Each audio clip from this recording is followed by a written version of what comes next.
అన్న చెప్పండి అన్న, దామగుండం ఫారెస్ట్ అంతరించిపోతుందా?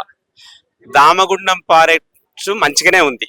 ఈ మధ్యనే మన తెలంగాణ గౌరవ ముఖ్యమంత్రి గారు శ్రీ రేవంత్ రెడ్డి గారు ఇంగ్లాండ్ పర్యటనలో భాగంగా ఇంగ్లాండ్ రాజధాని నగరమైన లండన్ మహా సిటీలో నడి మధ్యలో ప్రవహిస్తున్న థేమ్స్ రివర్ చాలా ప్రక్షాళనతో కూడుకుని ఉన్నది.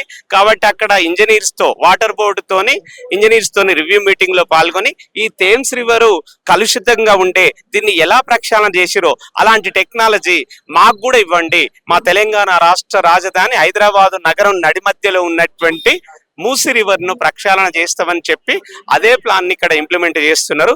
అంతవరకు ఆ ముఖ్యమంత్రి గారికి దండం పెట్టొచ్చు. కానీ మరి అదే ముఖ్యమంత్రి గారు ఈ రోజు వికారాబాద్ దగ్గర మరి అనంత అడవులు ఏదైతే దామగుండం ఏరియాలో 11,74,000 ఔషధ మొక్కలతోని కూడుకున్నటువంటి అటవీ ప్రాంతాన్ని ఈ యొక్క రంగారెడ్డి, మేడ్చల్, హైదరాబాద్ ఇలాంటి జిల్లాలకు ఆక్సిజన్ అందిస్తున్నటువంటి ఆ మొక్కలను కట్ చేయడం అంటే మరి ఎప్పటి నుంచో చిప్కో మూమెంట్ ఉంది. సుందర్లాల్ బహుగుణ మన ఉత్తరప్రదేశ్ రాష్ట్రంలో చెమోలి జిల్లాలో అక్కడ మరి ఏదైతే వింధ్యా సాత్పురా పర్వతాల దగ్గర హిమాలయ పర్వతాల దగ్గర ఉన్నటువంటి మొక్కలను కట్ చేస్తుంటే అక్కడి ప్రజలంతా వెళ్ళి చిపక్ దేయంగే జాయంగే అంటే చెట్లను అతుక్కొని ఇక్కడ మొక్కలను నరకొద్దు, ఇక్కడ చెట్లను నరకొద్దు. ఎందుకంటే మానవాళికి చెట్టు యొక్క ఆక్సిజన్ ఎంతో అవసరము. మనం అంతా ఈ పర్యావరణం సమతుల్యత ఉన్నది అంటే ఈ చెట్ల మూలంగానే, ఈ అడవి మూలంగానే. కాబట్టి ఫారెస్ట్ డీగ్రేడేషన్ అనేది మానవ నాశనానికి ఒక మొదటి మెట్టు.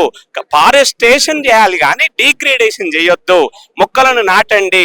మరి ఇంటింటా చెట్టు ఊరంతా వనము, వృక్షో రక్షతి రక్షత.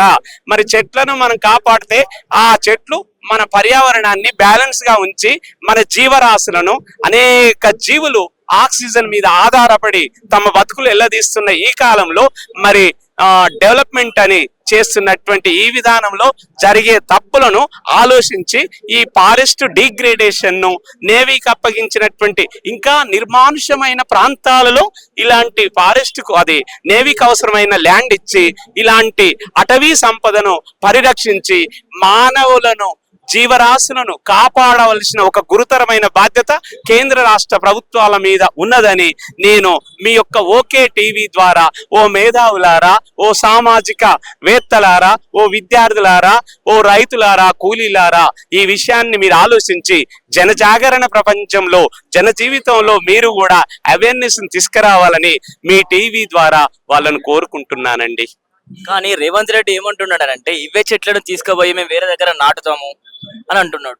అది మాటలలో సాధ్యమవుతుందేమో కానీ చెట్లను మళ్ళీ దాన్ని నాటుతాం అనేటువంటి అంశం ఏదైతే రేవంత్ రెడ్డి గారు చెప్పారో అది ఇంపాసిబుల్ అని నేను ఒక ప్రొఫెసర్ గా ఒక టీచర్ గా చెప్పగలను. అది ఏమన్నా చిన్న మొక్క కాదు, నాటితే నాటుకోవడానికి అది జరిగే పని కాదు. మాటలలో సాధ్యమవుతుంది కానీ చేతలలో కాదది.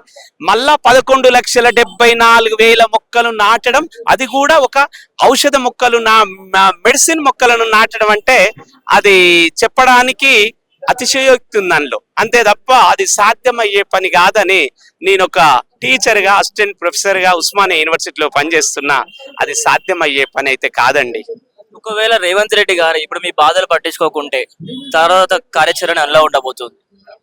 ఇంకా తర్వాత కార్యాచరణ అంటే ప్రజలలో చైతన్యం వచ్చినప్పుడు, ప్రజలలో రివోల్ట్ వచ్చినప్పుడు ప్రభుత్వాలు వెనుకకు జరుగుతాయి. ఈ రోజు నర్మదా బచావో ఆందోళన్ NBA ప్రొఫెసర్ మేధా పాట్కర్ మహారాష్ట్ర, గుజరాత్ మరి తర్వాత ఈ యొక్క రాష్ట్రాలలో రాజస్థాన్ ఈ 3 రాష్ట్రాలలో ఒక రివర్ ఏదైతే ఫ్లో చేస్తుండ్రో నర్మదా రివర్ మీద ఆ ప్రాజెక్టు నిర్మిస్తారంటే అక్కడ 3 రాష్ట్రాల నుంచి ఈ మేధా పాట్కర్ అనే ఒక యూనివర్సిటీ ప్రొఫెసర్ మూమెంట్ ను చైతన్యం చేసి ప్రజలలో తీసుకొస్తే ఆ ప్రాజెక్టు యొక్క ఎత్తును తగ్గించడం జరిగింది.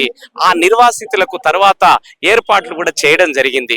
అది ప్రజల నుంచి వచ్చే చైతన్యం మీద ఆధారపడి ఉంటది. కానీ నేను ఇప్పటికిప్పుడు ప్రిడిక్ట్ జోషన్ చెప్పడం భావ్యం కాదనుకుంటా. Electronic media ప్రతినిధులారా.